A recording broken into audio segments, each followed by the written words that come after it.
I broke my back. What do you mean by that? My back is broken. What do you mean, calm it down? It's a fight. Referees telling two fighters who want to fight to calm it down. He should calm down. I saw he's like a clown in his show, man. He's not your guy. Because Tyson Fury's back, and all you motherfuckers are under attack. Look, Eddie Hearn can say all what he likes. Who gives a shit what Eddie Hearn says? It's garbage. Are you off your tits? Have you been smoking something? Can you let me retire and be happy? Please, just please. Bombs away from the Bronx Bomber! Wanda! Let's go, baby! Let's go! I'm through. They put somebody else up and give me an interview. What are you talking about? What are you talking about? You never give me a fair shake. HBO needs to fire you. You don't know shit about boxing. You ain't shit. You not shit. I wish I was 50 years younger and I'd kick your ass. I got dropped, man. No, you won the fight. OMG. I am so excited. Any of you radio personalities think you want smoke? Call me Mr. Chimney. I want smoke. Yes. What is up, MCR family? Another daily edition of the show live on YouTube, obviously podcast form, iTunes, Spotify, radio, etc. I'm Matt, the Hipster Hunter. And of course, we also did I did an earlier show today on MMA. Don't give me that look, Rob. Fuck off. Foo's busy working, allegedly, okay? And I didn't text Anthony to see if he was available. But digressing, go check out the MMA show I did earlier today. But right now, it's all boxing topics, all boxing-related content. Of course, as I said, joined as usual by the one and only Mr. Snarky, second cousin twice removed of Sir Eddie, Mr. Robbie Hearns himself. Rob, how you doing, man? Mr. Snarky? Yeah, right. You're a snarky fuck. It's okay. So am I. I'm snarky. We're Okay, snarky together. Like I'm not just saying it's just you. Nah, we're pricks. It was you last night. I'm not joking. Don't get me started. Yeah, bunch of news today. Oh my god. Not really. Well, we had some. I'll say this: we have a lot of updating of stuff, confirmations of stuff we kind of already said, or like stories getting updated, changing a little bit. A la the Kovalev DAZN deal, the Wilder Fury option for the trilogy. Like a lot more information is coming out about those two specific topics. So obviously, we're going to dive into that. Plus, it's a shame more people didn't tune in yesterday to find out about the said trilogy. Because I haven't seen it mentioned many places. Really? Yeah. You know me, I don't look at our competitors that much. I kind of just stay locked into what we do. Competitors. Yeah, I mean, come on. We're too good.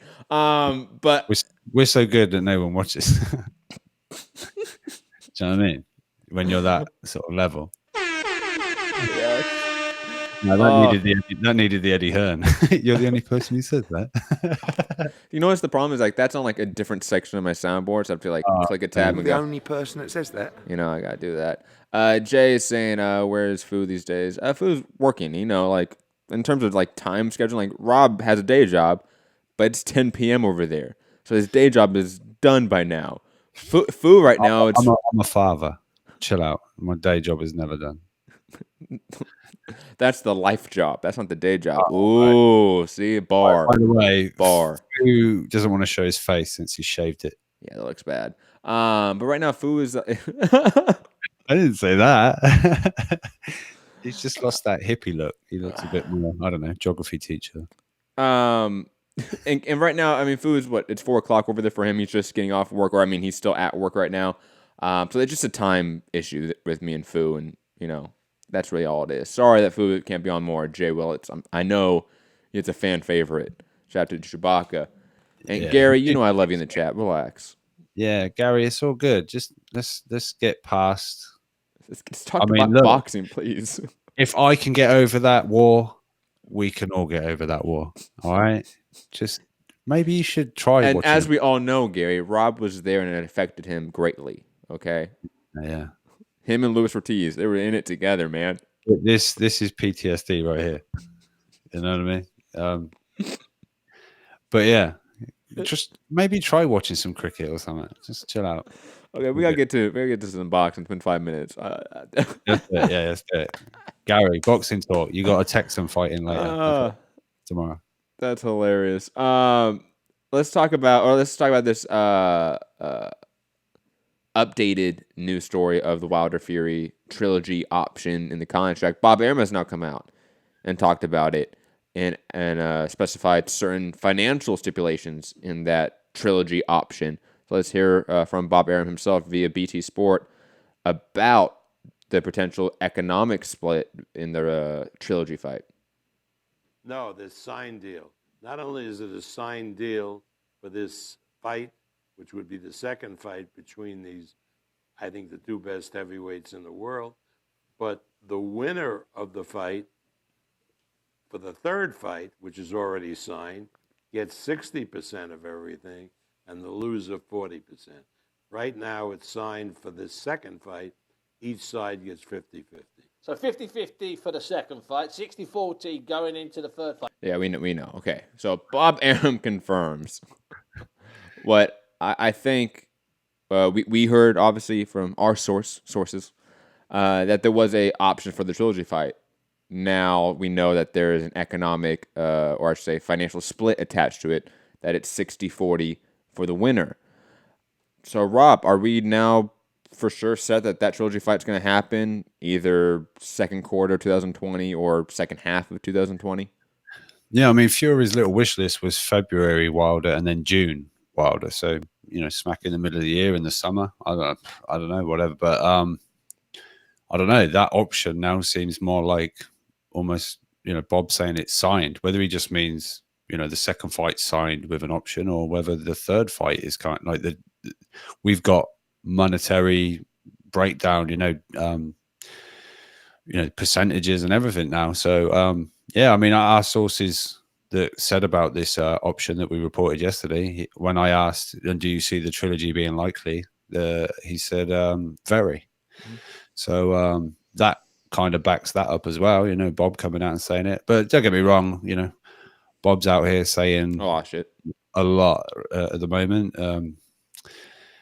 But well, yeah, I will add. When you add monetary, when you're talking splits and when you're giving that kind of information out, that lends a little bit more to it being, valid, and that he's not necessarily just being a promoter. Mm. But who knows? Who knows? But yeah, it's interesting. Part of me still thought yesterday when I thought it was just maybe an option that.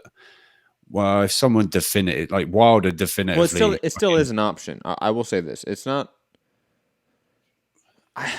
Bob says it's signed, sealed. I think he's talking about the rematch, like the second fight. I don't think he's talking about the... Yeah, that's where we maybe need some actual clarity. Like whether, he said it's signed. Does that, like you say, is that the second fight with an option, or does he mean like both? The second and the third? Who we don't know, but you've obviously got your... thinking on it. Yeah, I would say it's probably still an option, but that doesn't really matter. Like, that's not particularly much of an issue, right? I think most of the times when we hear about fights being signed for multiple fights, like almost like the not in the same degree, but like Tyson Fury Klitschko rematch clause, or Canelo Triple G, or even like a Ward Kovalev like deal. I think a lot of those are option like contracts. I don't think they're as set in stone as I think we believe. Just being honest.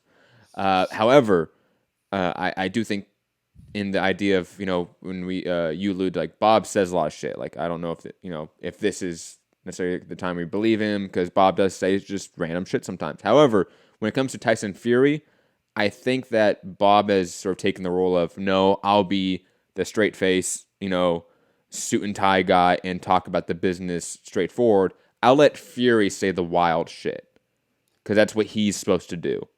Yeah. You know what I mean? I feel like they've taken that relationship, so to speak, because whenever Fury has gone out there and talked about the Wilder rematch or whatever it's been, it's always come with a bombastic remark, but then Bob Arum in tow with some sort of clarifying comment on the contract.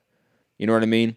So I tend to believe Bob Arum in the case of when he's talking about either A, the Wilder Fury situation, or just Fury's career as a whole. Because while I don't believe Fury when he's talking about his own career, I kind of believe Bob Arum at this point because he seems like he knows that's his role, that he has to be out there in the media saying something that's correct because Fury is going to say whatever is on his mind that minute. But I do believe we get the trilogy fight in 2020 as well.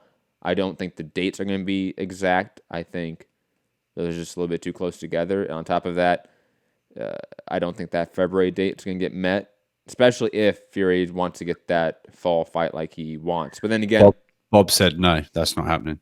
By the way, him wanting a December fight, he's saying no. And sort of, along the lines of Fury going out there saying shit to the media, and then Bob coming in there trying to say something that's correct.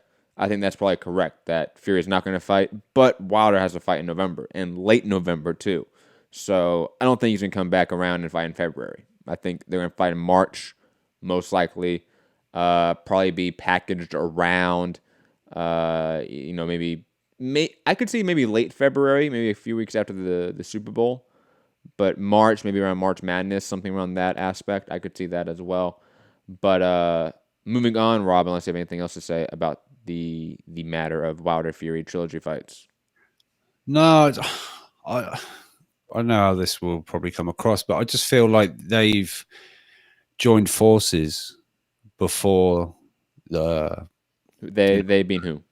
Like almost like Wilder and Fury. It was kind of like a fuck you, AJ. Look what we were doing this, and they've seemed to have like tied themselves up in this whole trilogy. Don't get me wrong, there was a draw, and so I can't hear it. It's all breaking up.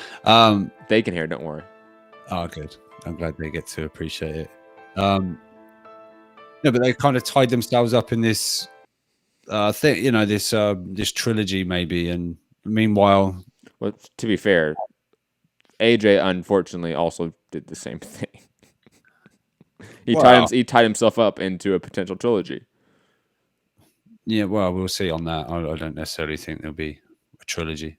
If AJ wins, I don't think he's going back with there's nothing in I believe in the paperwork. Everyone sort of said if Ruiz wins, off he goes and he's doing his thing. And I don't think this is the rematch from a previous contract. So I don't know. I necessarily don't see, not an immediate. Well, the trilogy. I mean, this rematch and trilogy for Wilder Fury isn't off of an original contract. So they do happen. They can. I wouldn't be surprised. I just think Team Joshua will be happy to say cheerio, Andy. It's been emotional. Let's move on. There's going to be mandatories and things like that. I feel like, yes, AJ's found himself. He's lost. He's got a rematch to try and get his belts back. But the heavyweight division kind of marches on. Meanwhile, Fury and Wilder are just... And that's fine, I think. Okay, all right. If you think so. Well, because like you said, like AJ now has to deal with Ruiz in December. And on top of that, like you said, he has mandatories after that if he wins. So even if he does, all I'm saying is, even if he does beat Ruiz, let me finish. If he does beat Ruiz, it's not like he can go and then fight the winner of Wilder Fury 2 if in February, right? If there was no option for the trilogy for Wilder Fury, right? That's not available either. Like he has mandatories, as you said. So the division moves on. Like the sanctioning bodies move on. Everyone wants to collect their check. People have to keep moving.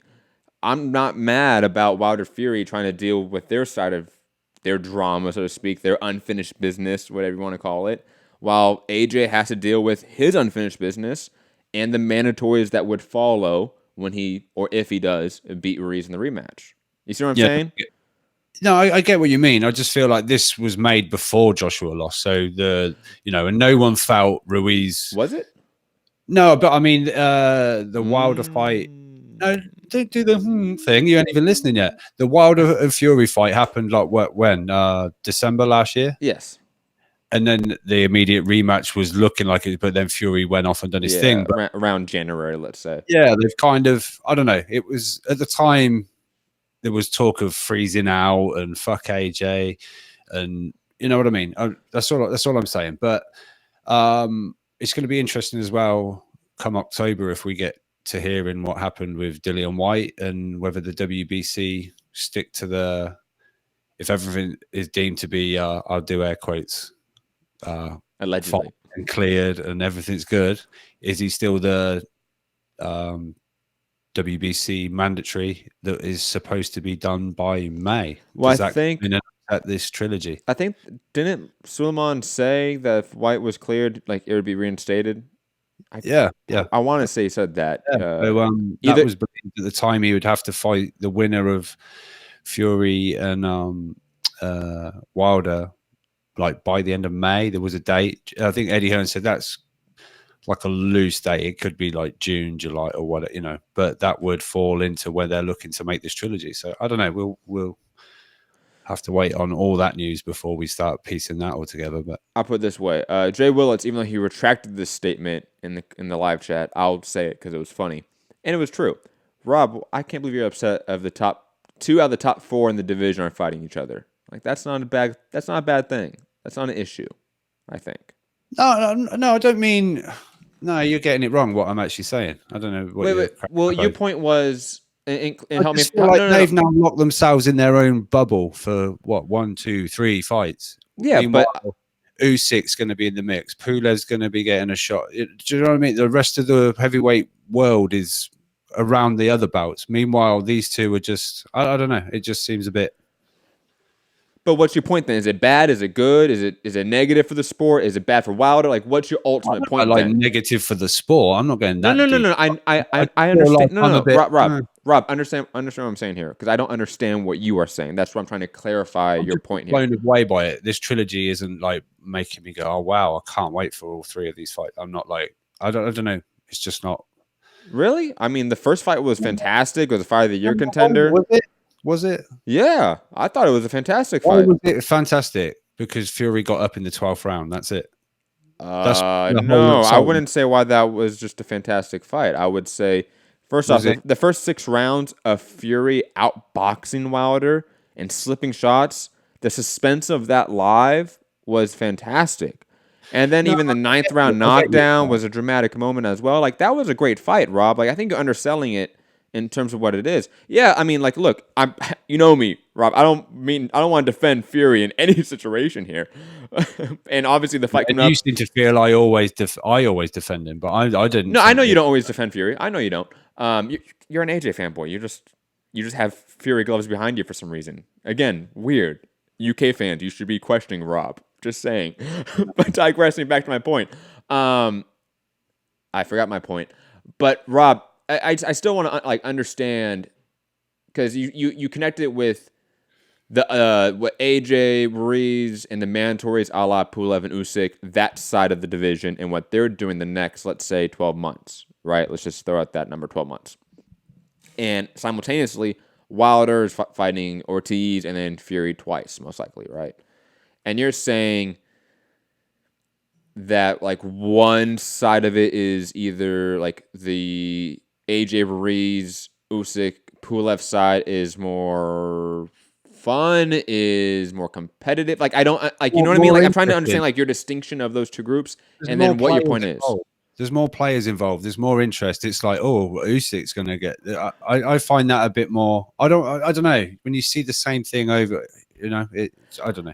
Obviously, there's more players involved just from a pure numbers perspective. Like that, you're right about that. I don't know if that's necessarily a better thing because like you have guys like Pulev who like I don't care to see fight any of the top guys right now. I get you. Maybe you know what I mean? Like better, but to your point about like an Usyk being attached, like that's interesting. However, I'll be honest, like I do want to see, especially the rematch of Wilder Fury. Like maybe not the trilogy so much, but like I definitely want to see the second of that fight, the second series of that fight, so to speak, between those two, because there's unfinished business. Fury won. For a lot of people, Fury won. Yeah, and if he wins again, people say that's two. That's like in their mind 2-0. We don't need a third fight. And similar to like a Ruiz Joshua fight, like I'm really pumped for that rematch, right? Even though where it's located, right? It's high level heavyweight boxing, and sometimes when you get high level heavyweight boxing, you get great fights. A la Wilder Fury 1, a la Andy Ruiz, Anthony Joshua 1. I think both fights, respectively, really fun, great fights, 5-year contenders in their respective years. So I'm never going to be mad if those guys need to continue out their sagas. And then unfortunately, we have like an Usyk or a Pulev get thrown in the mix for the next year. And Wilder and Fury are, quote unquote, stuck on the outside of that mix. I think that's not a bad thing for the division at all. Right. I think that's, and I also think that's just unfortunately, like a natural course of action that has to be taken right now. You know what I mean? Like that's a natural evolution the next 12 months of the division. Yeah, I mean, look, don't get me wrong. I'm not prepared to sit through another year of Wilder Joshua negotiations. Let me just get that right. So that's maybe one plus for my argument. That's fine. Okay, I'll go with you on that one. They can do their fucking just go get fights, and these are all great fights still. Like Usyk and with Ruiz or Joshua, great fights. Even Pulev. Like I know I shit on that, but like Pulev's still a top 10, 15 guy. Like these are all fine fights. And these are competitive fights at this point in time as well. Like, let's be honest. We used to think that it was AJ and Wilder and then a steep drop. Nope. Fury came back. I think Ortiz showed against Wilder that he could play spoiler in the rematch. I'll try and find it. You can maybe share it with people. But if you see the state of Luis Ortiz right now, he's got some training to do. Oh, he looks big? They still got time, though. That's good. Oh, yeah. No, I saw people saying this is a recent photo of Ortiz, and he's with that new signing, the three-time amateur world champion that Eddie Hearns just signed. Oh, the Merjadon, or whatever his name is. Merjadon or whatever. But, yeah, he's looking big. And I asked, but how recent is this? And the guy put, it was 7 days ago. And I went, well, he's in the gym. There's 11 weeks to go. I'm sure Ortiz will be in shape. Igloo in the chat, longtime listener and supporter, saying, I don't care about any of the fights they, meaning me and you, are mentioning relative to AJ versus Wilder. Really, everything else is a joke. I think that's pretty preposterous to say at this point in time because, you can make a distinct argument that both these guys have lost in the last year. You know what I mean? Obviously, one officially lost in the Ruiz fight, and one had a draw with Tyson Fury. So, if we were in a state where it was clear that these two guys were the top, then maybe I would understand it. But it's not a Crawford Spence situation anymore. I know that might be kind of crazy to think about, but we used to think about AJ Wilder, Crawford Spence, like certain fights. Those were the 1 and 2 guy in the division. Like those fights are mega fights, which they are still, but those are the 1 and 2 best fights you can make in boxing. But we just saw Andy Ruiz knock out Joshua, knock him down 4 times. We saw Tyson Fury outbox Deontay Wilder for a majority of the rounds. I don't understand how you can say that those rematches are no longer interesting or competitive relative to AJ versus Wilder. Like, my perception of AJ versus Wilder has gone down because my perception of these other heavyweights has gone up. The competitive disparity between these top 5 to 10 guys in the division is far smaller than I think previously thought. Am I wrong about that? You know what I mean? Like I understand Igloo's point, but I think now it's no longer 2017 anymore. No, I mean, look, things have changed. As far as the size of that fight, Wilder and Joshua, Still that's big. obviously making a dent. It's taken a dent though. You know, Joshua's not a bout holder at the moment. He's lost. You know, the O is gone. And like you say, many people felt Fury won, so there's a slight, blemish on Wilder's record as well. I don't think that's as big as it was, and still big. Look, I still think at the moment, Joshua is a big money fight for everyone, which is what I said yesterday. I don't think Fury should be taking any kind of step aside money from Wilder, because if Fury beats Wilder, Fury's then got the big money payday. Why let Wilder go and get the big money payday before we rematch? No, I'm going to beat you. I'm getting the big money. Yeah. You know what I mean? It's like, makes no sense. Although he did say I wouldn't even accept 50 million to step aside, which would be. That must have been a troll, right? Because of the number. Oh, it has to be. I think he was trying to hammer home the point. It doesn't matter what you are. You're not getting out of this fight. But wait, what? Sorry, 50 million? Yeah. Ring me when you're ready. But yeah, I just sent you the picture of Luis Ortiz, by the way. If you did want to just pop that up on the screen for people, I don't know. I'll get to it later on. Okay. All right. When we get to when Gary's ranting about something, I'll pull up the picture so we can laugh about the picture. Yeah. And very quick, Sam Jones and Dimitri Salita are going back and forth on Twitter right now. Oh, are they? About what? Yeah. Joe Joyce and Big Baby Miller, because Salita said today, or it was reported that he said, go and get yourself a few big fights under your belt before you're ready for a big baby Miller. If people are like, wait, hasn't Joe Joyce got a better resume right now than Big Baby Miller? Just like name wise, I guess. Well, I mean, okay, Joe Joyce has beaten who? Bermain Stavern, Jennings, Wack, Marius Wack, and then Lenroy Thomas, right? It was like a borderline prospect. I mean, and then you have Miller beating Hugh Gerald Washington. That's probably his best win. Actually, you can probably make an argument that Joe Joyce does have a better resume. I think so. Brian Jennings, Ustinov, Stavern, Joe Hanks. Joe Hanks. Tom Hanks, lesser known cousin. Yes. But yeah, no, I don't know. But anyway, yeah, basically Salita's saying, get yourself some big, make yourself a name in America and let's see where you are in a year.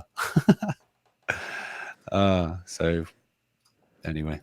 Oh well. Shout out to two like borderline, like, just like run the mill managers in the sport going at it on Twitter. So who did Big Baby get back on his return? Who are you going for? Oh God, dude. Jennings? No, dude, it's gonna be no one that we've heard of. Guaranteed. You think Tom Schwartz? It's another Bogdan Danu. 110%. Tom Schwartz. I could see Tom Schwartz be put in there. Getting another look in. Went down a storm last time. Let's move on. Another update to a story we talked about yesterday, right? Sergey Kovalev with the 3-fight deal to DAZN. It doesn't look like it's completely set in stone. Per Bob Arum, if Kovalev beats Canelo, he's back to ESPN, not DAZN. And obviously, if he loses to Canelo, the 3-fight deal is in place for him on DAZN. Rob, I mean, I've been trying to like wrap my head around this news because I think that's a good piece of business, personally. For who? Well, ESPN, Kovalev. ESPN for sure, man. ESPN. Yeah. Oh my God. But also good on DAZN's part to lock him that, because I mean Canelo is a minus 500. Kovalev is a plus 350. Well, they didn't lock him down completely. If he wins, they don't have him. Oh no, but if like that's a huge distinction. It's a gamble. If Canelo wins, we've got Canelo as well. Kovalev on board as well. But in the topic of, because you brought it up, a good business move. It's clearly a great, shrewd move by ESPN, and DAZN got the short end of the stick because Kovalev is the person we're talking about here. It's not Canelo, right? Because no matter what happens to Canelo, he's on DAZN, right? That doesn't matter. Kovalev is the one we're talking about that could have this huge spike in sort of monetary potential in the next 12 months if he beats Canelo, right? And the network that's attached to him if he wins is not DAZN, which the first fight's on. It would be ESPN. So the amount of leverage that ESPN and Kovalev and Bob Arum would have in a potential rematch with Canelo later in the year. On DAZN. I don't know if that's the case. I think it would have to be some sort of joint thing. If Kovalev wins the first fight, okay, and he is now an ESPN fighter because he won, you tell me that Bob Arum is going to be like, yeah, we're going to send him back over to DAZN. No, we just made this deal so we can have the leverage for the rematch. Yeah. And if he loses, guess what? Kovalev is one of those guys where if he loses, he's no longer like valuable to us, which is crazy to think about. But that's the gamble. That's what they're thinking. That's the calculation, I should say, by ESPN to go, yeah, Kovalev, if he loses, is no longer worthwhile to us. We will let him go to you guys on DAZN. Oh, hold on. Gunshots for ESPN. Ruthless. And poor DAZN maybe taking the scraps of a Kovalev career. I don't quite see it the same as you, but I don't know. It's just a bit. I don't see what if Kovalev being the 175-pounder, Canelo coming up 2 weight divisions, beats the guy, even though Canelo's favorite. he goes back with his 175 pound belt. It's like I said, it's purely about the next 12 months after if he wins, because then the rematch is a possibility, and then ESPN. That's my point. I don't see it being a joint thing. Canelo is exclusive to DAZN. Dude, that's awesome, and DAZN would absolutely do that if they if they have to. If they're thinking, look, Canelo's our biggest property right now, other than maybe the baseball show, right? That like I don't know how many people watch for them. If he loses in the third fight in their 10-fight deal, they are going to be absolutely thirsty for that rematch. And then ESPN and Bob Arum are going to have all the leverage. Like you can't ignore that reality if this is to occur. You can't. Now, you said something earlier before that point. I forget what it said, so I'll let you talk because I spaced out. But hopefully I'll remember it. Because you said something else that sparked an idea for me. I forget. No, I don't know. Don't worry about it. Continue. No, I just think I just see it as a good move on both parties. I think it's the idea that they can then give Bivol something. What? We have a new person in the chat. Rob, Neil, the security. Hang on, I got to let me find an emoji for Neil. Let me just. Where would it be? I'm not, the creative people out there. God bless you. There you go, Neil. Have some of that. If you're not American, are you not going to like? But I'll say this, Rob. If Kovalev loses the fight, do you agree that like his value is greatly diminished? No longer has the belt. He's now 38 years old, coming off a loss to a middleweight. You know, after having a tough fight with a untested prospect, like the math is, the writing on the wall is not looking too good, I should say, for Sergey Kovalev. No, but I think many people said that anyway. I know he looked pretty shitty in some people's opinions for a while. In a very shaky 8th round or whatever it was with Anthony Yard, and people said, despite him boxing, he obviously had the experience, but this Kovalev, as soon as he won that fight, everyone went, Canelo's beating him, no problem. This Kovalev is on his way out. He is not the crusher anymore. Rob, blah blah blah. I think it's either you or Mitty or Fu in the chat talked about those 3 fights, right? Potentially for Sergey Kovalev, right? The third fight I think you guys mentioned was like Buatsi, like as like the last fight on the deal, and I think that was a implication of getting Buatsi over via Kovalev, right? Putting him over with a win over Kovalev. Yeah. So in your mind, because you agree that would be a good idea, right? I think so. I mean, even Callum Smith, if he moves up, if he's still with Eddie, But come on, Callum Smith and Buatsi are different people in terms of what we're talking about right now. Oh yeah. You know what I mean? Like Buatsi's the untested prospect. Like if Kovalev was to be fed to Buatsi and lose to him, what it means for Kovalev is drastically different than a Callum Smith loss for Kovalev. Yeah, but that could be like the second fight, and then after Callum's. But okay, so your grand theory about Kovalev and his value for DAZN is to lose all 3 fights on DAZN?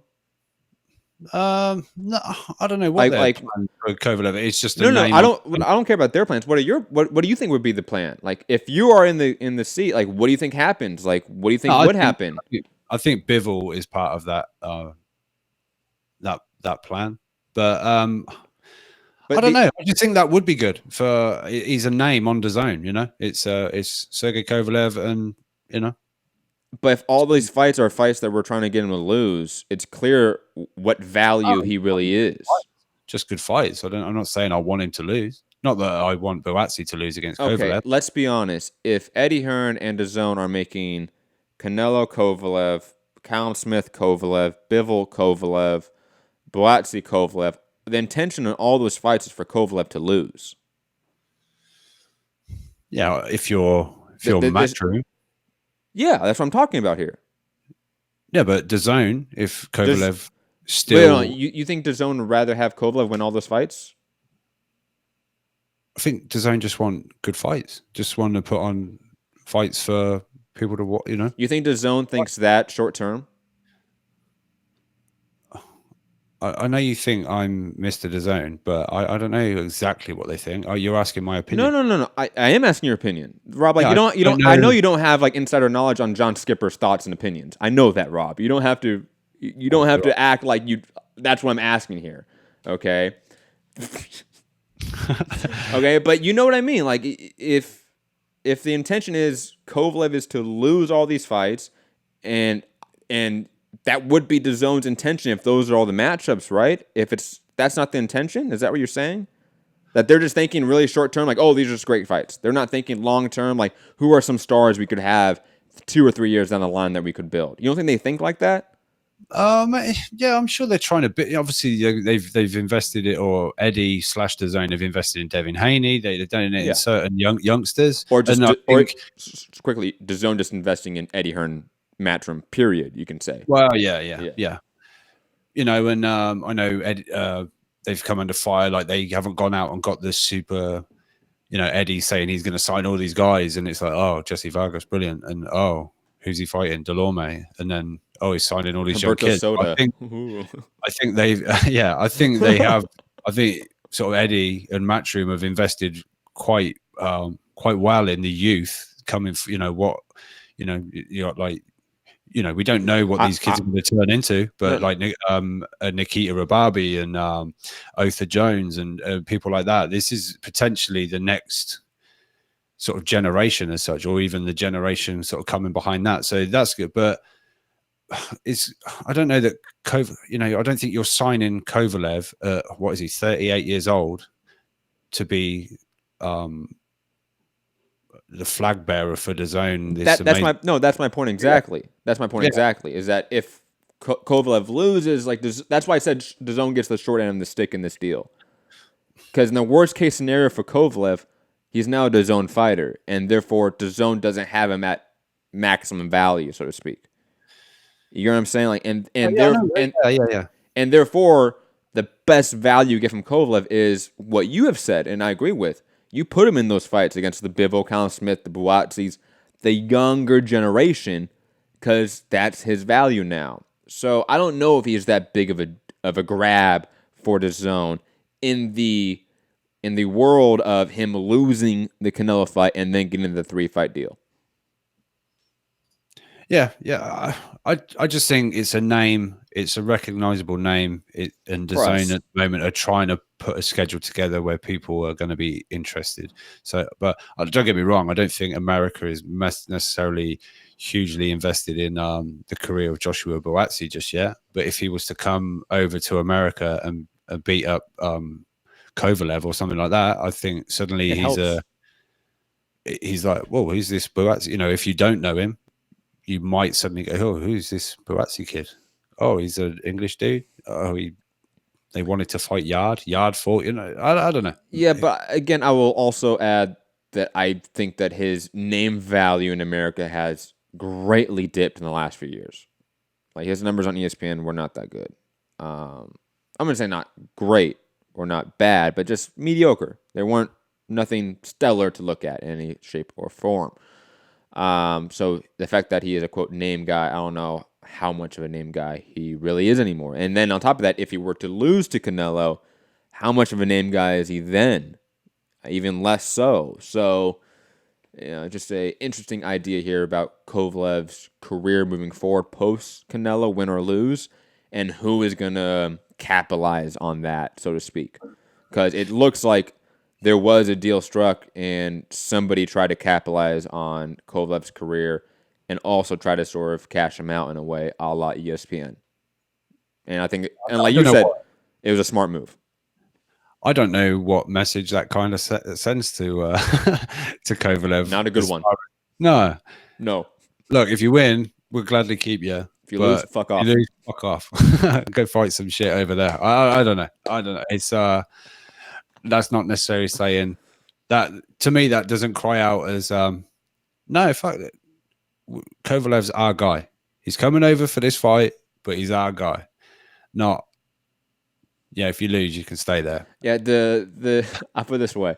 The rhetoric of Bob Arum and ESPN around Jose Ramirez going over to the zone and Kovalev going to the zone, very different. Yeah. Not the same rhetoric at all. Yeah. At all. They were confident that Ramirez was going to come over, grab that other bout, come back home, and thank you very much, Maurice Hooker. You know, it's been a pleasure. Pleasure doing business with you, Eddie. You know. And on sort of this news of Canelo-Kovalev on this topic, the location for his official MGM Grand Garden Arena in Las Vegas. Of course, it was first initially incorrectly reported by Mike Coppinger, and he quickly corrected his report that it was T-Mobile Arena. I think there was some sort of other event going on in the T-Mobile Arena that day. I forget exactly. I guess there must be, yeah. Otherwise, I'm pretty sure it would have been there. I Who knows? forget. But not surprising. Very quickly, I was listening to a Fight Disciples episode today, and the guys are in Vegas for the Fury, and they said they bumped into someone who'd booked their hotel thinking Canelo was going to be fighting. So they've turned out for, oh, fuck it, I might as well get a ticket for Fury while I'm here. So he's possibly one of the so-called reported 1,500 tickets, but he pre-booked September 14th or 15th thinking Canelo was in town. On Mexican independence. Meanwhile, Nacho Libre, giant Fury. ass, chubby ass Tyson Fury dancing around, singing songs. Yes.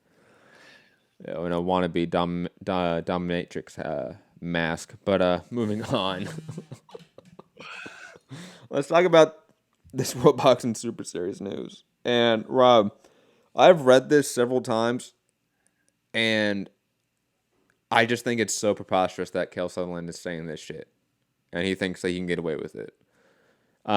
This is found, and by the way, Rob, thank you for just sending me a picture and not the link. I had to go find this link, by the way. I got sent the picture, not the link. Oh, awesome. Yeah. But it's on DAZN.com, actually, which is interesting that they're doing this. I don't know if they put out articles like this. I thought it maybe was. Yeah, with the font. That's what kind of gave it away for me, right? Yeah. But it's a long piece, actually. So it's not just about this aspect. There's a lot about the Regis Prograis, Josh Taylor fight, and the other finals. But Who? The guys that are on Derek Chichora's undercard. Oh, yeah. Yep. Okay. Yeah. The American with the Union Jack shirt on. That the small guys, the little guys. Yeah. Yeah, with the Union Jack that I didn't get offended by. Oh, yeah, that one. Did he have a Union Jack on? Yeah, he had a jacket, big Union Jack on it. I didn't even notice. Yeah.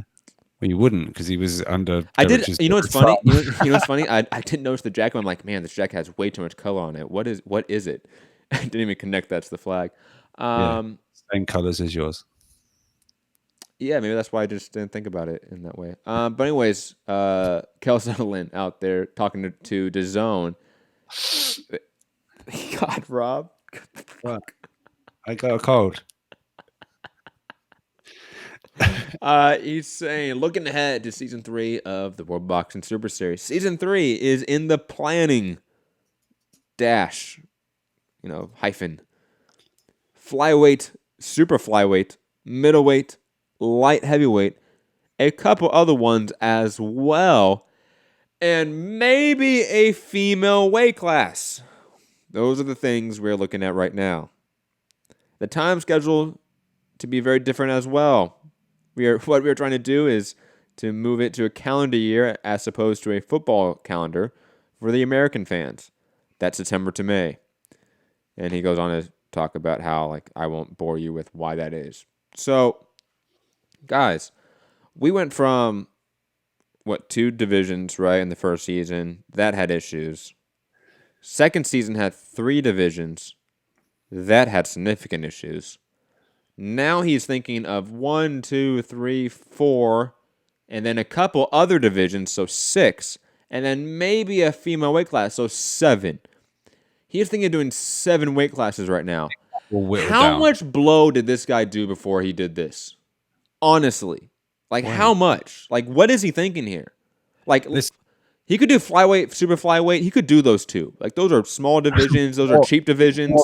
What middleweights are going to be in this? No one. Charlo. Hoping Canelo pops in there.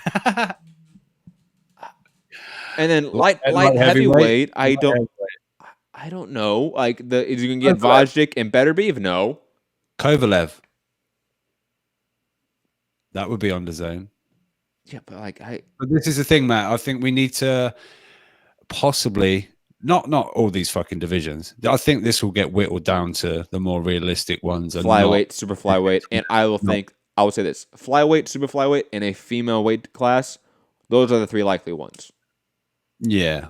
So, but I got a feeling that DAZN like quite heavily invested now, and maybe will be the financial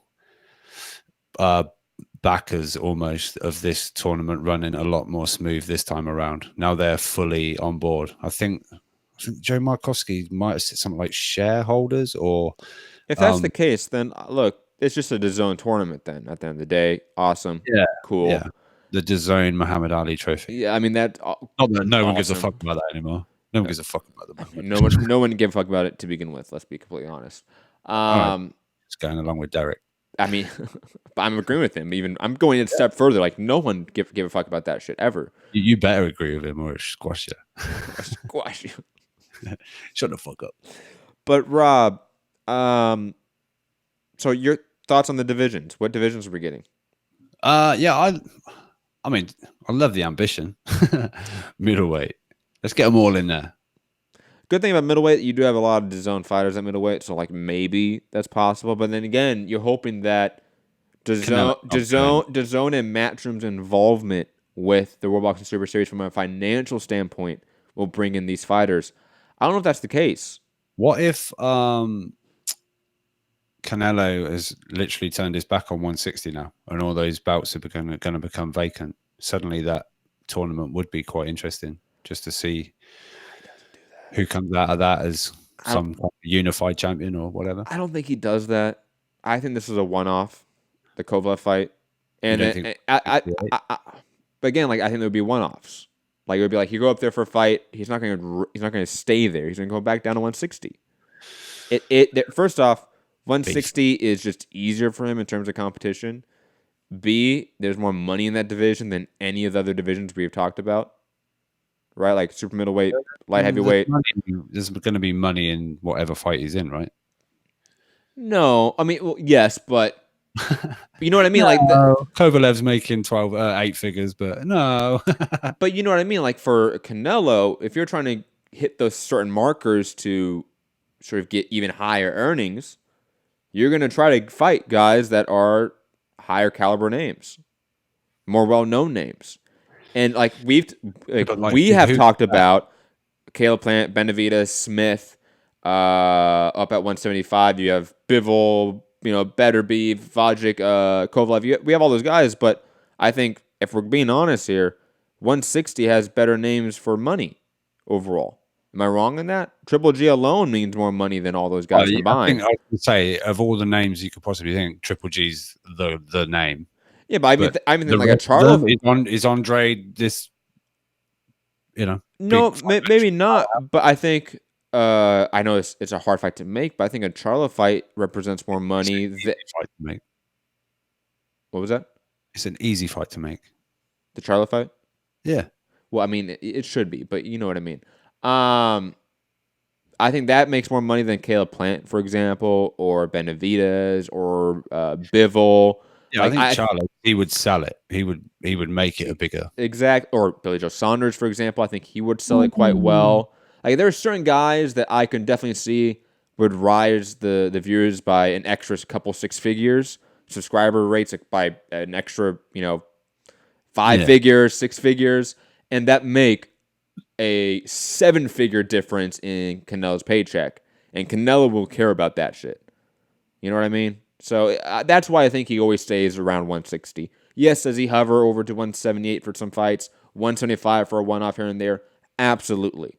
But 160 is where he's going to stay because largely, A, he is not large enough for those other divisions, I think, to stay there for a long term. And B, though there's more money at 160, and that will always be the determining factor. But circling back to sort of the World Boxing Super Series, I don't think they get any of these big names, just being honest. I think similar, it's not a one-to-one analog, but like the MTK tournament. There are bigger names within the MTK brand that obviously are not in this tournament. I think similar, the World Boxing Super Series, if it starts being like majority owned by DAZN / Matchroom or whoever, it will then get regulated more to a Boxino tournament, more to the Contender Series, where it is a farm for prospects, borderline contenders. That's what it is. At least that's what it will be, I should say. It's not what it is right now, but I think that's what it will turn into. Bar the lightweight classes like flyweight, where they might get all these champions because they're cheap. Well, look, Superfly, which DAZN already have Estrada on board, Yafai, who else? Obviously, Rungvisai. Who's Ioka with? Who knows? Donny Nietes. Ioka, who's he with? I don't know. Maybe Tekken or something like that. I don't Probably. know. Probably. I would assume. Francisco Rodriguez. No, look, like I said, they can do those small weight classes because they're cheap guys. Yeah. How much Estrada, Rungvisai, or if at flyweight, that's not Tanaka, right? Is that Tanaka's weight class? Yeah, it is. That's Tanaka. Wait, yeah. That's all those guys. Charlie Edwards, Mithilane. Soon to be Martinez, though. Let's be honest. Rosales. Martinez coming for that rematch. Nakatani. He wants that win. Angel yeah. Tito Acosta. But there's tons of guys. That would make fun tournaments, but it's hardcores. That's stuff for us. Let's just be honest about what it is. Yeah. Let's just for 1 second imagine the middleweight. Canelo, Golovkin, Jacobs, Charlo, Andre, Michael. Boxrec, I love you. Michael Zarafa. Yeah. Jeff Horn still holding a top 10 place. Take out Zafara. Who else? David Lemieux, Ryota Murata, Dorchenko, Jeff Horn, Rob Brandt, Liam Williams. Middleweight would be amazing if they had all the top 8, in the legit top 8 in the tournament. That would be slick. And I just think, like you say, I think maybe some champions in that might be a little concerned with what has happened in previous seasons. But I wonder if because look, fucking Matchroom and Eddie Hearn have basically hijacked this entire final with Pro Grade Taylor, and it's a Matchroom card. You can apply for credentials for that fight for the World Boxing Super Series. It's on the Matchroom website, not the World Boxing Super Series, which was previously where you would apply for media. So does that then lend to a little bit more security as far as these names possibly signing up for the tournament? I think so, but I understand there would be maybe some, well, we're going to definitely need that in escrow from what we've seen from this this tournament in the past. But I really like the idea of tournaments. I just don't want them to drag on for a year and a half. We love tournaments. We don't like alleged cokeheads running tournaments and fucking them up consistently. We don't like that. I don't even know if you have to say alleged anymore. I don't know how it works by law, but let's say alleged. Let's just. All right. And plus, you're in the UK. Shit's a lot more strict over there. Slander and libel laws in the UK, they are more strict. People tweet it to him, and he plays along. So fuck it. He does play along. I think he knows, we know, and he doesn't care. He must see pictures of himself. He must look at himself in the mirror, right? And look at him. He's the same pictures we do. Even when he's sober, he looks coked out, for God's sake. It's not our fault. Allegedly. Allegedly, yes. Speaking of allegedly, Sean Nam, good reporter, saying reviewing a copy of the bout contract between Gerald Miller and Anthony Joshua. Miller's guarantee for the rematch was set at $11 million. So perhaps Andy Ruiz wasn't crazy to demand a few million more. Well, look, I mean, obviously, Jared Miller was offered a bigger contract. He was a bigger name at the time. But I will say, of course, Ruiz probably heard wind of what Miller was going to get offered, both in the rematch and in the first fight, and negotiated off of that. You know what I mean? That's a safe assumption. I think, again, sort of stitching back to what we said in the very beginning of the show, a lot of the news today just a confirmation of stuff we already knew or heard about before. Yeah. This is kind of that confirmation that Jared Miller was offered kind of more than Andy Ruiz, and and that's one of the reasons Andy was so strict or played so hard in the negotiation room with Matchroom, AJ, and Eddie Hearn. I mean, Cop reported he got like another $1 million, right? Yeah, I think he got $10 million, right? Yeah, something like that. So poor bastard, he had to take the it depends. 3.5, 4 for the first one. Well, it depends. Now he's getting what Miller was going to get in his first. That's a bit. Remember, I think it was Idek and Coppinger. They had disparity in the number, right? I think one said $9 million, one said $8 million for the first fight, right? So that I don't know if it's a $1 million or $2 million increase, but yeah, it was closer to the Miller number, which again, I'm not surprised that he pushed towards that, and I'm also not surprised that Matchroom kind of tried to stick to the guns and kind of successfully did, and not pay him what Miller was supposed to be, because Miller was a bigger name reflective at the time of each signing of the contract. Yeah. Miller was selling the shit out of that until he accidentally slipped and fell on a needle. Can you imagine if Big Miller was in Saudi Arabia right now, selling the rematch? Like, imagine a parallel universe where like Miller fought Miller in and the won. City of Diriyah. Fuck me. That'd be crazy. But he would have banged the table and those fucking ruins would have fallen down. Fucking Hulk smash. And there would have been many Saudi princes going fucking ballistic. Moving on. Last topic of the day, guys. So call in 323-870-4051. We've had no Gary on the line yet, so maybe no Gary call. I don't know. Or Skype Mixed Combat Radio, of course. What do we do about Gary? We're in such a pickle. Puckle, right? Isn't that what it was? My bad. But shout out to Rob, your good friend, Thomas Hauser, with another article, and that's not PD related. I'm actually kind of shocked. Like, Thomas Hauser is not a guy that usually writes about things that aren't PD related situations or news stories. But I want to say, like, he has a personal relationship with Andre Rozier, which is why he got the information about this. I want to say so. I could be wrong about that from what I remember. But anyways, Daniel Jacobs and Andre Rozier at odds over money per Thomas Hauser at Boxing Scene. And similar to the Triple G Abel Sanchez situation, which happened, 6 months ago, right, Rob, give or take? These fighters did not have a written contract with their trainers, and they started making a lot of money. They wanted to then put in an actual contract with their trainer with a lower number than probably what the trainer wanted or thought that they were deserved. And now they're splitting up. Or I should say, now they split up, speaking of Triple G and April Sanchez, and it looks like Jacobs and Rozier are heading that way. And I got to say, Rob, in the king of pettiness, right? Rozier, though, putting his hat in the mix, man. Trying to go for King Petty title with this, okay? Obviously, he trained both Jacobs and Derevchenko before they fought, and he picked to be in the corner of Daniel Jacobs. Quote, I said to him, Andre, I understand you worked with... this is Derevchenko talking to the media when that fight happened. I said to him, Andre, I understand you worked with Daniel since he was a kid. If I'm Andre, I do the same thing.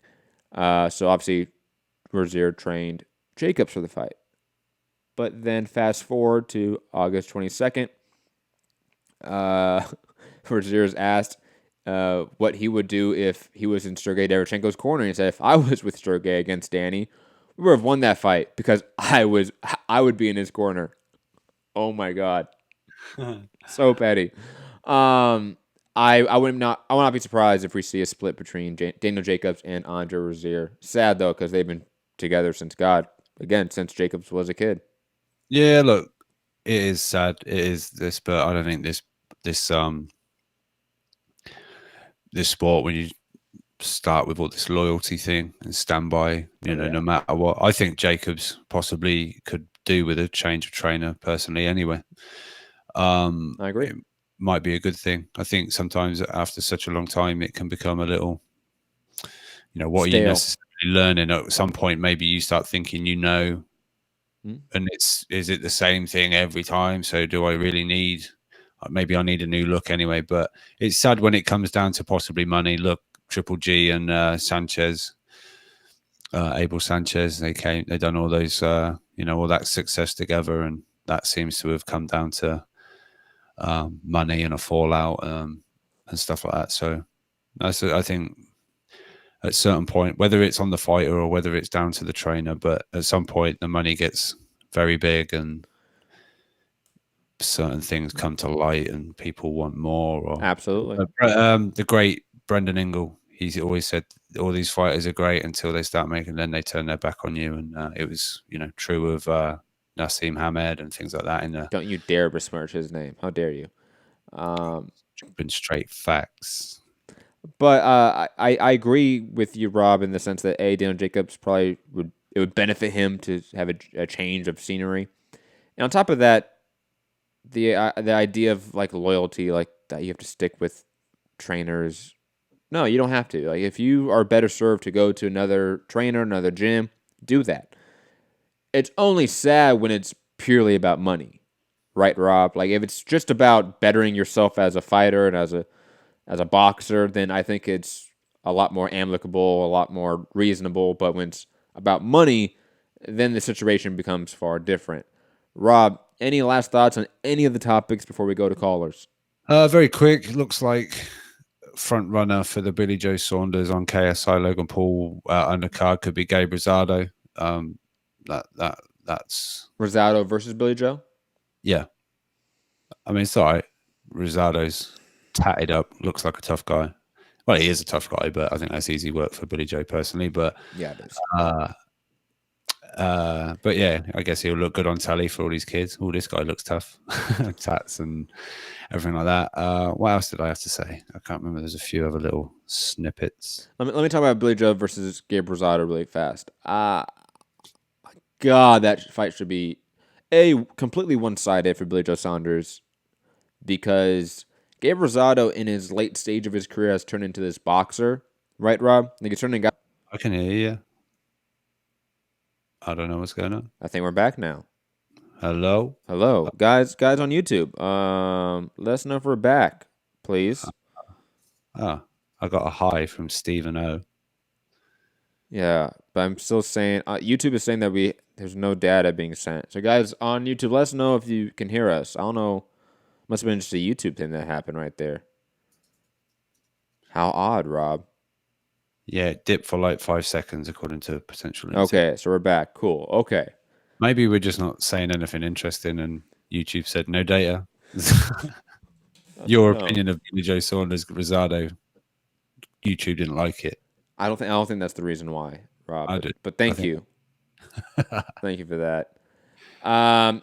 Matt was just talking about Gabe Rosado late stage of his career. Thank you. Okay, so I'll come back to this. He's such a just assistant, a producer. I'm telling you. Who, Lunatic? Yeah, he's awesome. Hold on.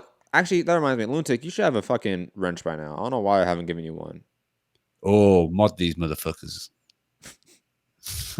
By the way, I've been meaning to do that for Lunatic for a while. Rest in peace, Heyman TBE. Currently suspended. Did that really happen? Wow. But digressing, before we get to that,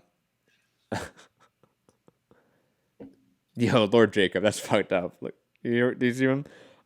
I hear you, but you're speaking German now. Let me my settings. Let me finish this point for God's sake, please. Please, I can finish this so we can go to callers and just get. Billy Joe Saunders, Rosado. Rosado, he just tries to be a boxer now, and let's be honest, is he going to outbox Billy Joe Saunders? God, no. No. So Billy Joe Saunders is going to win every round. On top of that, it could be a really boring fight. It's going to be an exhibition of great skill. Neither guy is an athlete. Neither guy is. I mean, come on. Like, do you think either guy is really that much in terms of an athlete in the division? No, they got tremendous skill. One far more than the other, obviously speaking. But it should be a one-sided, slow-paced boxing fight. That's a bad matchup for Billy Joe Saunders, especially with this card, with a bunch of young kids around. This would not have been the fight I would have made for him. Just being honest. That's why you're the poor YouTuber, and Matchroom are a multi-million-dollar company. Or the fact that they started like in the 70s or 60s, and I was born in 95. Oh, I saw a meme earlier. It was all the relevant like promoters and whatever. It was like Al Heyman started PBC, Bob Arum started Top Rank, Oscar De La Hoya started that, and then it got to Eddie Hearn, Matchroom. His dad started Matchroom Boxing. I was like, damn. Nice. That's good. No, Eddie's done nothing with it since he got it. No. Leonard Sterling, what's this with Spence Porter on Sky? What happened to the Heyman ITV Fox deal? Is it still there? Yeah, I don't think that deal is still in place anymore. I'll be honest. We haven't had anything for a while, I want to say, from ITV. I can't think what the last thing that they showed. Maybe Pac Thurman. Pac Thurman. I think Pac Thurman, yes. So was that Sky or was that? No, it wasn't Sky. Then that was ITV because you guys for sure got that. Yeah, I want to say. Yeah, maybe. But yeah, I don't know what the fuck's going on there. But maybe just Sky put in a good bid. Sometimes wonder with Sky when they bid and get fights that there's some narrative coming. Is it something to do with Benavidez on the undercard and they're going to talk up Callum Smith? Is there? Do you know what I mean? Like, yes, no, you're absolutely right. They got like Wilder Brazil before. Obviously, Joshua lost to Andy Ruiz, but I guess this was going to be, oh look, Wilder Brazil on Sky. Now you're going to watch Joshua, and then we're going to come to get in. It's all going to get made, and we're going to get Joshua and Wilder, But that obviously didn't pan out. But yeah, I don't know. Sometimes when Sky get these fights, I wonder if there's some kind of like agenda sort of reason behind it, if you know what I mean. Like no, absolutely. I can see what you're saying. Like with the guy like Benavidez on the card, obviously. Or Porter, or I don't know. I don't think Porter are involved in anything like this side of things. And on top of that, how structured was the ITV deal in terms of like for sure they were to get those amount of cards, or was it an option for all those? I don't know, but we were supposed to get like UK cards. It was as if it was sort of sold as Heyman's coming to take over fucking UK scene as well. I don't remember it being sold that way, to be quite honest. I remember it being sold as a UK TV distribution deal for the US PBC fights. That's what I remember it being sold as, with the occasional. Was going to be one of the faces of it, right? What was that? Joe Joyce was going to be one of the faces of it, but now he's gone over to BT Sport. No, with the occasional UK card, that was the plan with the Chris Eubank. That was the plan, but that wasn't a good plan. To jump ship to BT, or, does that mean he knows that the ITV thing no longer? I don't know. It's interesting. I've asked people about it and waiting on answers, but I think it's just simple that the deal was probably never as official as people said, to be quite honest. Yeah. And also, like, we probably have to go back and look at the press releases from when that came out. Like, what did it really say? And did we just mischaracterize what we thought it was going to be? Let's go to callers. What was that? I'll find out. You talk to people. If it's Gary, don't talk too long. It's only Gary. Let's be honest. 323 Gary. 323-870-4051. Press 1 to get in the queue. International callers. Skype Mix Combat Radio. Gary in Dallas. What's going on, Matt? What up, man? What up, Rob? First off, don't ever worry about hurting my feelings. Right? I come from an Italian family. Oh, that's right. You're Italian. I always forget about that. No, you're good. That's right. You were shouting. Don't even worry about you hurt my feelings because you yelled at me. If you weren't yelling at me. And my dad was such a verbally abusive guy. By the time I was 2, I thought my name was asshole. So don't even worry about hurting my feelings. Right? it's. No, like, I wasn't upset. Like that's if you're not yelling at me, I think you don't care about me, kind of thing. Okay, Gary, we're good. We're good. Don't worry about it. Let's talk about boxing. Yeah. First off, is this real? They're bringing back the World Boxing Super Series for season 3. I mean, it's like that's what they're planning. Do you want me to send you the link for the GoFundMe business. page? For the GoFundMe page. I would, right? Because it's like we're going out of business, but we're also expanding at the same time. Like, well, why don't you pick one? You couldn't afford to pay your the fighters of 2. But The zone are behind it, Gary. Don't worry. I mean, I've heard some crazy. I mean, Matt, if you were a promoter of a fighter, would you let your fighter go into that knowing he might not get paid? No. You know what I'm saying? No. No, but do you get assurances knowing that DAZN are behind it and DAZN are now involved and Eddie Hearn's now involved or Matchroom's now involved or something like that? Not yet. Not yet, to be honest. Oh, you could be the fighter that turns down the big DAZN check. Ooh. Well, no, think about it. Like, if you're already a DAZN fighter, you don't need to be attached to the World Boxing Super Series to keep fighting on DAZN. You know, that's why we talk about like the big DAZN names, that middleweight for one of the divisions they are planning. Why those guys need to then go fight on World Boxing Super Series? They're already on DAZN, making millions above market value, and they're all happy. Yeah, those ones. Maybe the ones that aren't that would be invited but to join. The ones that aren't that would be invited to join are guys we largely don't care about. Jamal Charlo.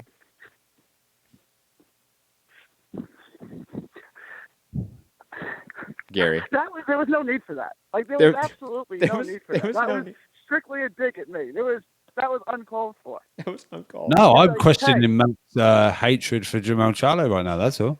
Jamel or Jamal? Jamal.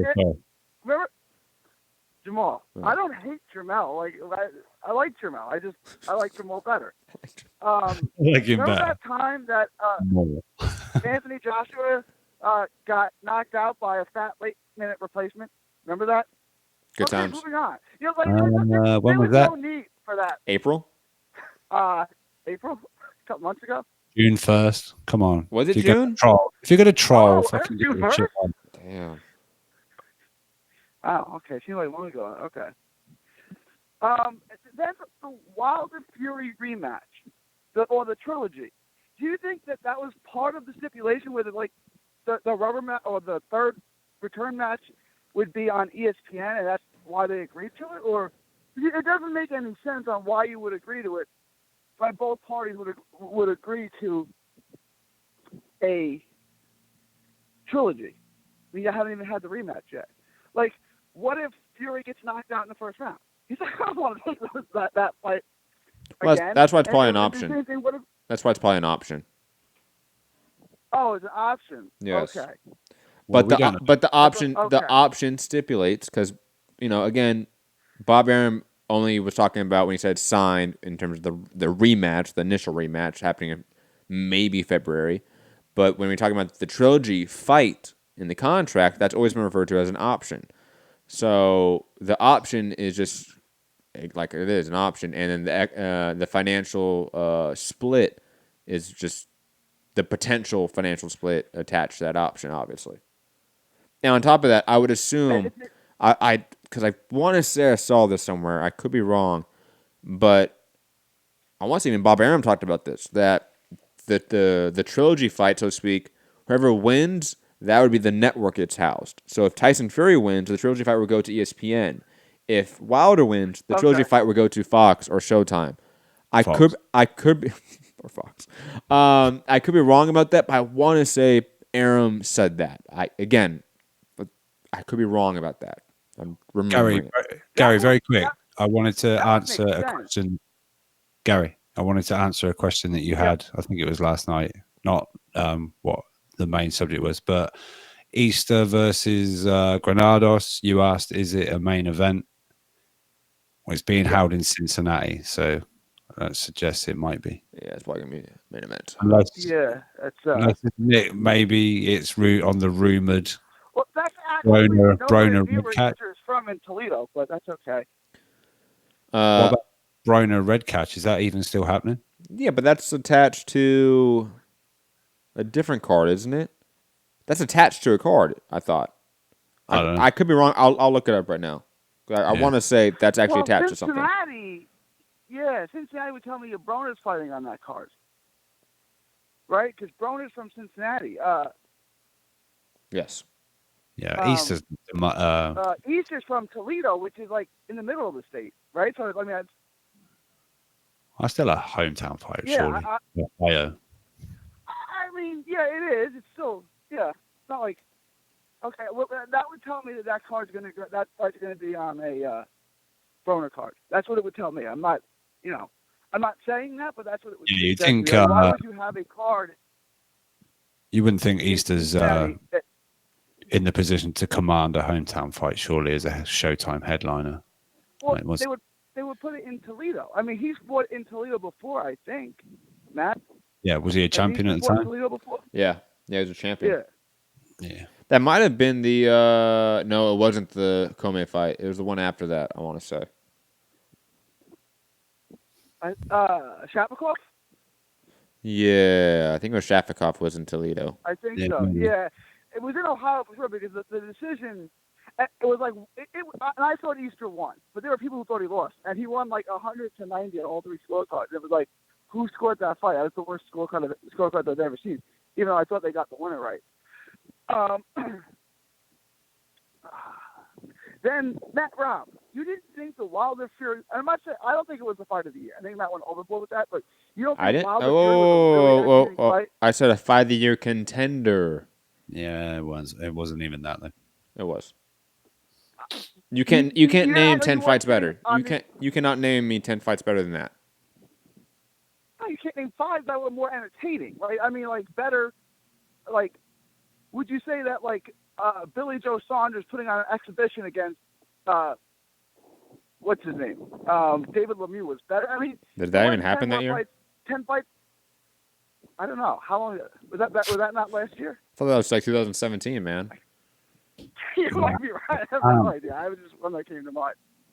But Rob, don't act like you weren't sitting on the edge of your seat, saying, "Wow, is Fury actually going to pull this off, or is one punch going to end this?"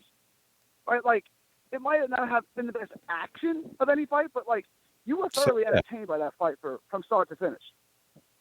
Yeah, no, my point was it was like, I guess, great in the sense that Fury got up and we went to the judges despite that. But the rest of the fight was a great fight too, I would say. I don't think it was. Yeah, I'm with Matt. I said it wasn't great action. I don't think it was great action. I don't think it was like this crazy back and forth. I don't know. It depends what you want out of a fight of the year. It wasn't crazy back and forth action, but Fury was fighting this perfect fight, and you were just wondering, okay, is this going to come to an end? Right? Because I thought Fury would win most of the early rounds, and eventually Wilder would catch him and stop him. And then that wasn't happening, right? But then Wilder scored the knockdown in, what was it, the 8th round, whatever round it was. And it's like, okay, here it comes. And then Fury went back in control. I don't know. I thought it was, from an entertainment standpoint, I thought it was an A+, honestly. And I will add, obviously not all fights need to look like Gotti Ward to be fight of the year contenders. Right. You know, like for example, Doheny Roman happened this year, right? But we also had like Thurman Pacquiao. We had Williams Hurd. All 3 of those fights are fight of the year contenders, but they all have very different looks to them in terms of how the fight transpired, how much sort of action, how sloppy it was. Like, but those are all fight of the year contenders, I would say. You can't make me agree. And I would also add Ruiz, Joshua in that mix as fight of the year contenders. Absolutely. You cannot make me agree with you. All right. Yes, I can. I will make you. I'll make you. Good luck with that. Make you. Pause. Gary. And then, yeah, I think Rob, looking back on it, agrees with us, but just doesn't want to say it. I have a question though. Rob, did you watch that one live, or did you like wake up and see that one? Yeah, I watched it live. Yeah. Okay, I just didn't know if you like stayed up and watched that live, or if you. Me, I was like, yeah, Fury's won that one. Yep, Fury won that one. Yep, Fury won that one. And when Fury wins rounds, it's not exciting. I'm sorry, but it's not. And then, yeah, he got knocked down, and I was like, oh, that one was a bit. I looked like I caught him on the back of the head, but he's up. Okay, good. Oh, he won that one.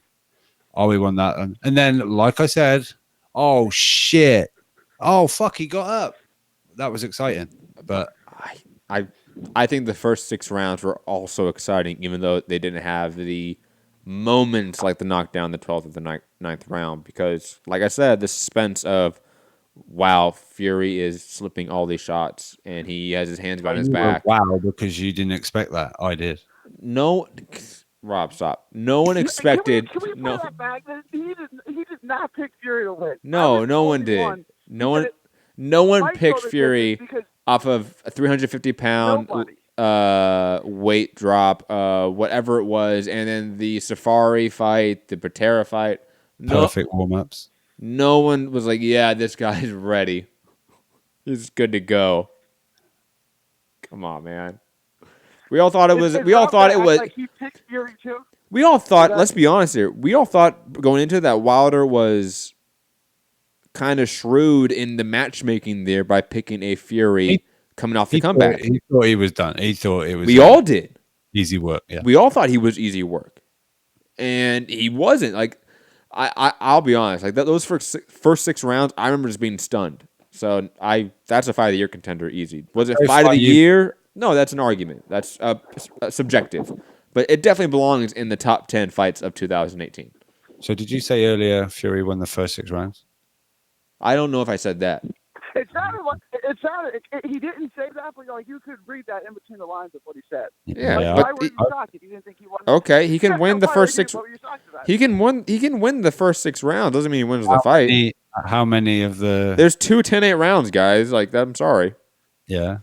But how many of the second 6 did Fury win as well? I don't know, man. It's for a different show, for a different time. Gary, any other topics you want to talk about, buddy? That fucking scorecard. Canelo and Kovalev. If Canelo wins, where do you think? Cause it's like Mikey. Like if he's gonna fight Kovalev, he's gonna have to put on weight. Do you think he'll be able to go back down to 60, or will he absolutely kill himself like Antonio Tarver did when he went back down to 175? Like, Mikey Garcia really can't fight at 135 anymore. I think it's close to done at 160 personally. I hope not. I'll be completely honest. The guy's 5'9". Like I'm the same height as this guy, and I'm 135 pounds. In heels. He's also in built heels. a little differently than you, man. I'm not trying to call you a skinny little guy. No, I know I'm a skinny little guy, but he's a stocky little guy. You know what I mean? Like he's still a little guy. Is ginger hair heavier? For sure. And I know like Mike Tyson was like 5'10", 5'11" as a heavyweight, but God, like come on, like there's a limit to like your proportions as a person. That's way before your time that you may know, but you may not. Dwight Muhammad Khalid. He was like 5'7" and a cruiserweight. That's right. You know, okay. Yeah. And then what was the name? Oh, I know Santiago, when he's listening to the show and playback, he's going to remember this name off the rip. Remember that middleweight that went to prison for like being a part of like the Russian mob or something like a few years back? Kurtsidis? No. Yes, Kurtsidis. Yes, Kurtsidis. Oh, wow. Yeah. He went to jail? I didn't know Oh, that. yeah, man. Be a big jail. Yeah. Yeah. Big criminal. But he was like what, like a 5? American jail or Russian jail? Russian jail? No, he went to American jail for Russian crimes. So He it's was American. yeah, he went to American.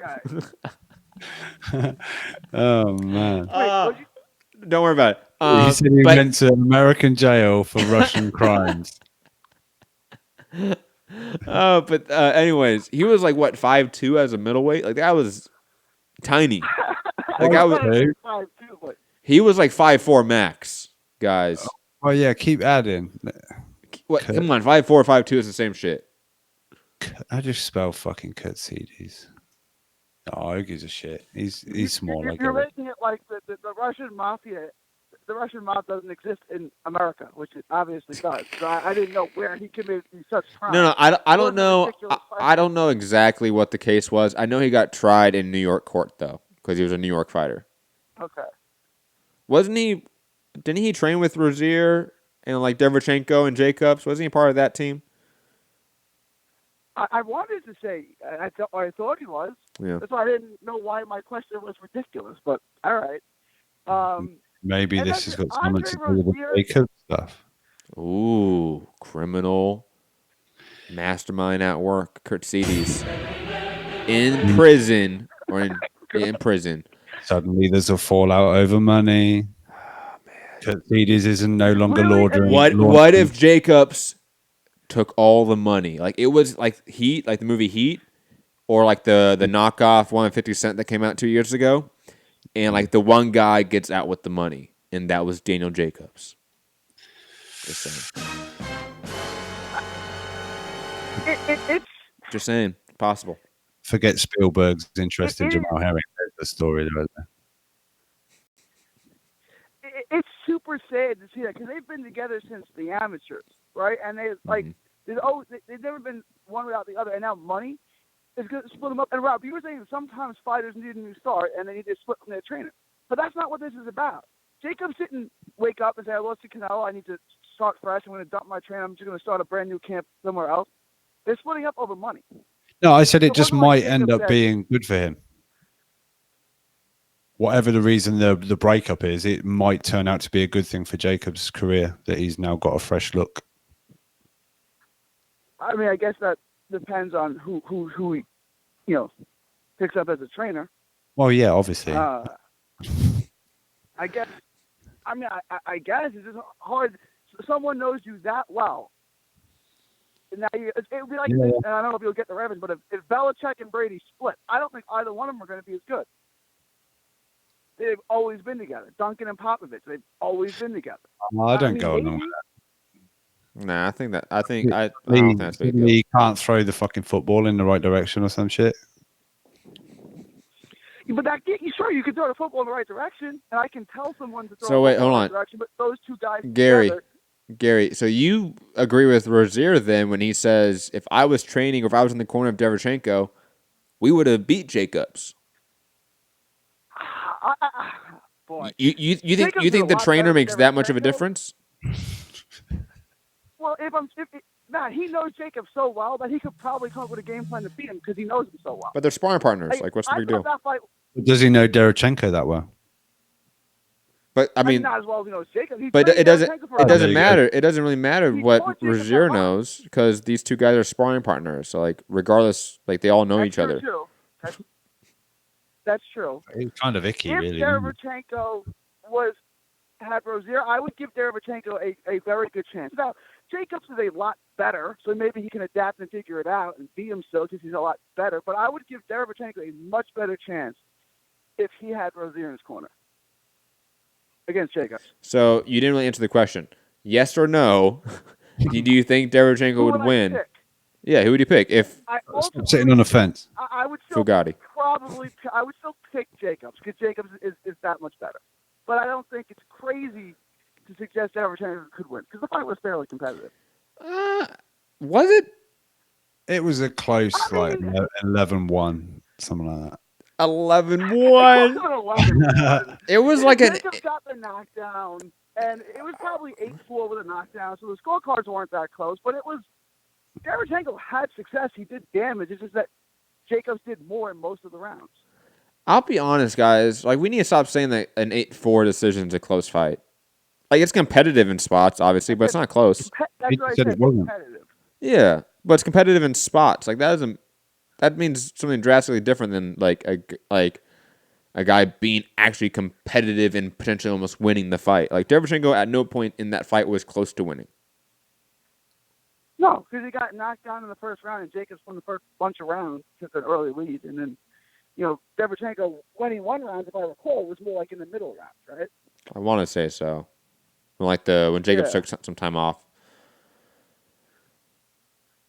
That's a shame, though, to see those guys split up. That's a shame. It's not official yet. Over money. It's not official yet, but okay. Yeah. It don't look good. No.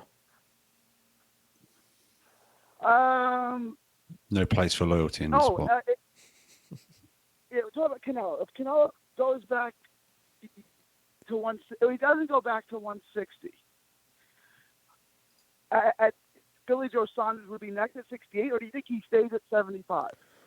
Ooh. Let's say he beats Kovalev. If we're working under the paradigm that 160, he doesn't go back down because let's say he gains too much weight trying to go to 175, right? Under that hypothetical, right? Billy Joe Saunders makes a lot of sense because A, it's within the same umbrella of DAZN. It's another title they can go and grab that you can like throw in his, war room or whatever, his trophy room. And I'll be honest, I think it's a winnable fight. Like I know we talk about Billy Joe Saunders being a guy that could give Canelo a lot of issues, but Saunders has no power. I think that's a gigantic issue in that matchup. Unlike a potential Andrade matchup with Canelo. Andrade at least has some power. I could see that. And on top of that, I almost rather see it than like him staying at 175 and fighting Bivol. Like, I don't know. I'm not that interested in that fight right now. Bivol could probably do 168 as well. I'll be honest. Like, Bivol's not big. Bivol doesn't interest me right now that much. I'll be honest. He's been inactive. He's been out of the media. Like he doesn't do anything. So like it's out of the media. Well, hey, like like really in it. Even if it's like going to fights, like at least be seen. Like shout out to Usyk, right? Usyk may not do a lot of interviews, but he's visible everywhere, right? Like anytime one of his teammates is fighting, Usyk is there. He's gonna do something that's gonna make a meme or a GIF guaranteed online. Like he is visible. Bivol's not visible at all. And on top of that, he doesn't have the win to make me go, yeah, I'm hyped to see Bivol again. No, Bivol, go make me get hyped for you, please. That's how this game works. I like Bivol too, but Matt's right. Like, he's the only fighter him and Kovalev, but that's the only fight that they can make, right? So they kind of need Bivol. And Bivol speaks English too pretty well, doesn't he? Like, they need him to be a star. Decent. Like you're the only thing we have right now. I mean, star. That's as much as main events. No, main events. Talking about main events. Like that's all. They have Kovalev and Bivol. Those are the two names they have. That's it. Like they have to start really investing in him. Yeah, they have to start promoting him. Is what Gary's saying. I agree. It's hard though with these foreign fighters. It's hard though. It's hard. It is, isn't it? What about Canelo versus Joe Smith Jr. at the Garden St. Patrick's Day weekend? Ew, no. Why? Come on, you don't like watching Joe Smith Jr. fight? No. It's like, why? Really? Do I want to watch Canelo versus Joe Smith Jr.? Gary. At the Garden, St. Patrick's Day weekend. Bunch of drunk Irishmen, it would be a lot of fun. Hold on. Gary. You're the only person that says that. Really? You wouldn't... Joe Smith's not going to win the fight, but you wouldn't have any... That wouldn't be a fun fight to watch? No. That actually makes me really upset just thinking about it. That makes me nauseate. Like I almost baby barfed in my mouth thinking about that fight. That's how awful it is. But when he fought, what's his name? James Kirkland. That was cool. No, I fucking hated that shit too. No, I hated that shit too. All right, fair enough. Now was it obviously a great knockout? Of course it was. But so was the Amir Khan knockout. He would be doing awesome highlight reel. But it's a fight and a matchup that I have zero emotion over, zero feelings over. If anything, I actually have just negative feelings over them. Rob, back me up on this. That's at least an entertaining fight. All right, who is it? Canelo and who? Joe Smith Jr. Canelo versus Joe Smith Jr. St. Patrick's Day weekend at the Garden. Not April 1st? Not April 1st. Gary, come on. Okay, no one else? No takers on that? All right, no takers. Oh, God! Come on, Gary. By the way, I saw a tweet. How about this? If you're trying to get Canelo for Cinco de Mayo, I've seen this tweet. I don't know who the guy is particularly, but it says source. And he's tagged them in at Canelo versus Manny Pacquiao, 5th of May weekend, 2020 at 155-pound catch weight with a 10-pound rehydration clause for Canelo. Fuck that shit. Fuck boxing. Fuck boxing. Enough with the catch weight. There are 17 weight classes. Just pick one. Don't make up another one. Just pick a weight class. No more rehydration clauses. No more catch weights. Pick a weight class and go with it. But no, I'm opposed to catch weight fights. Gary, first off, that's for sure not happening. Secondly, I don't know if you got the answer from Rob, but that's a no, by the way, on the Joe Smith Jr. fight.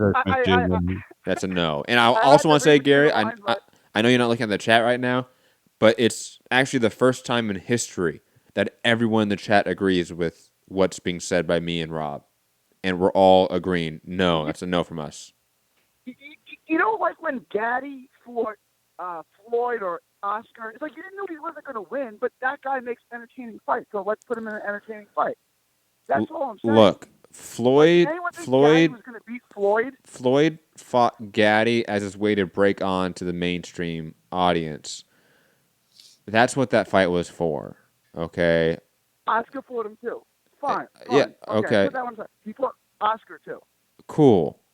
I don't think a lot of people were hyped on that fight in terms of, oh, it's going to be a competitive fight. But also, Canelo is like not in that same respective stage of those guys' careers, a la Mayweather and Oscar, respective to the Gotti fights. You know what I mean? Like Canelo is in a stage where he's where Mayweather was at when he went to Showtime in a way, or like not even when he went to Showtime, actually like post Hatton or like post Oscar. Like that's the stage Canelo's at, where he's getting the biggest names he can get. And the bad names are going to be guys like the Robert Guerreros of the world, not Joe Smith Jr. You know, they're going to be like the guys that have like a WBA belt or a regular belt or maybe a 2-division champ that isn't really the best guy in the division. That's going to be their tune-up. Not a guy that is a borderline top 10 guy in the division at this point in time. Oh, that idea got shot down. I thought I came up with a good idea. Plus, it would help make Canelo a star in New York. I don't know how big of a star he is out there. You know, he's a star in California, Vegas, think about this for a second, Gary. You just said out loud that Joe Smith Jr. would help Canelo become a star. Think about that sentence. In the Garden. That's not what I said. See, you're twisting my words. Fighting at the Garden St. Patrick's Day weekend would make him a star. No. Is what I'm saying. No, look. No. It won't. Not because it's Joe Smith Jr. though. You know that, right? Like it's. That's why I picked him, and he's Irish. No, yeah. He won't add any value to it. No, he won't. 0. He's Rocky Fielding, bro. All right. Like what? He's not Rocky Fielding. Not in New York. Not in his hometown.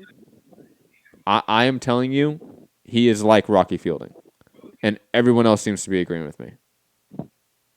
All right. Oh, that idea got shot down. On to the next. That's all I got. Thank you for the call, Gary.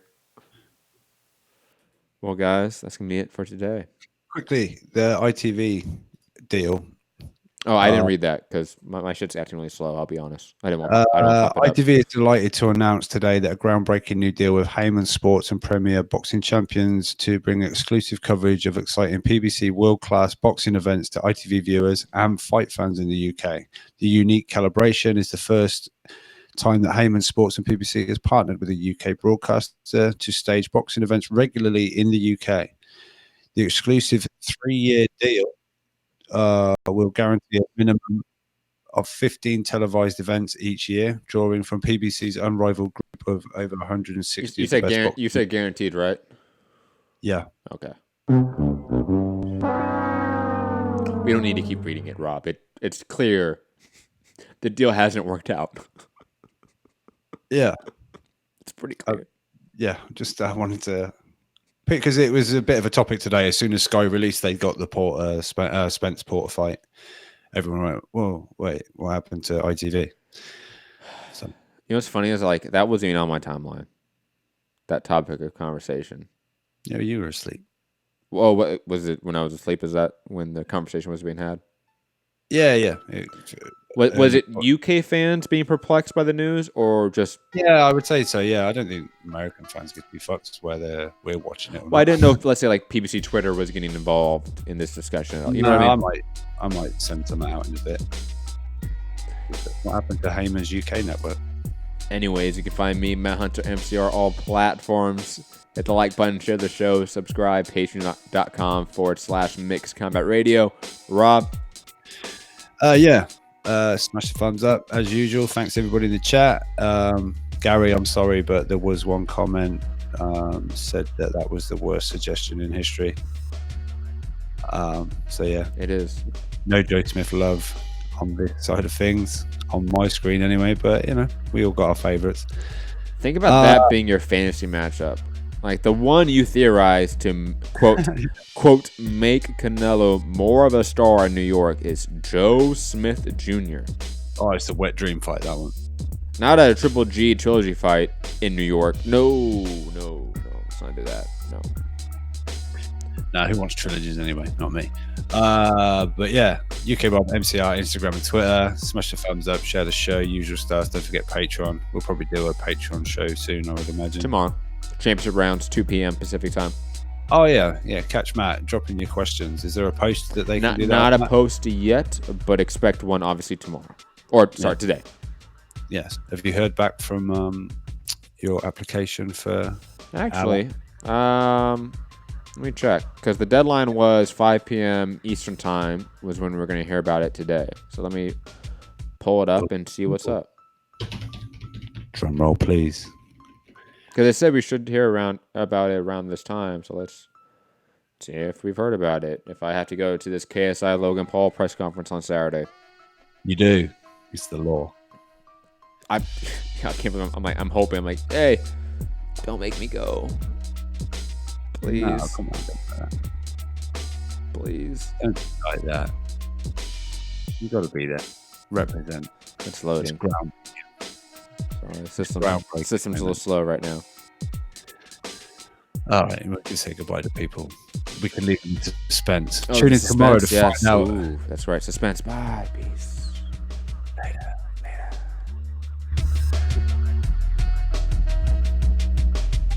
You're the only person that says that. Fuck that shit. Fuck boxing. Fuck boxing. Hey, pussy, are you still there?